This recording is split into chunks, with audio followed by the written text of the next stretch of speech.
বাংলাদেশ একটি কৃষিপ্রধান দেশ। প্রকৃতির অপার সৌন্দর্যে ঘেরা আমাদের এই প্রিয় মাতৃভূমি যেন এক জীবন্ত চিত্রকলা। দেশের প্রতিটি গ্রাম, প্রতিটি মাঠ আর প্রতিটি সবুজ পাতায় লুকিয়ে আছে এক অনন্য সৌন্দর্য যা হৃদয় ছুঁয়ে যায়। এখানে সকাল শুরু হয় পাখির কুজন আর কুয়াশা ভেজা মাঠের নরম আলোতে। কৃষকেরা দিন শুরু করেন মাটির গন্ধ মেখে, হাতে লাঙ্গল আর মুখে হাসি নিয়ে। এই হাসি শুধু জীবিকার নয়, ভালোবাসার। মাটির প্রতি, দেশের প্রতি, প্রজন্মের ভবিষ্যতের প্রতি। বাংলার প্রকৃতি যেন কথা বলে, পুকুরের জলে, ধানের শীষে, বাঁশঝাড়ের ছায়ায়, আর গ্রামের পথে হাঁটা শিশুরা সেই গল্পকে আরও জীবন্ত করে তোলে। প্রকৃতির এমন ছোঁয়া শহরে পাওয়া যায় না। এ যেন এক অন্যরকম শান্তি, এক টুকরো স্বপ্ন।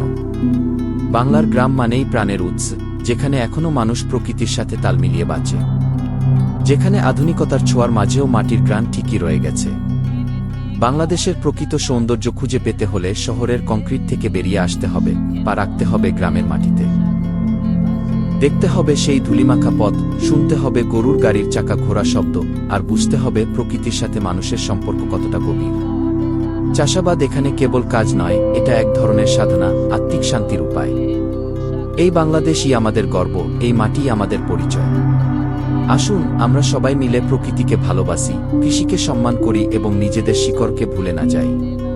এই গ্রাম, এই প্রকৃতি, এই বাংলাদেশ, এটাই আমাদের স্বপ্ন, এটাই আমার ড্রিম বাজের গল্প।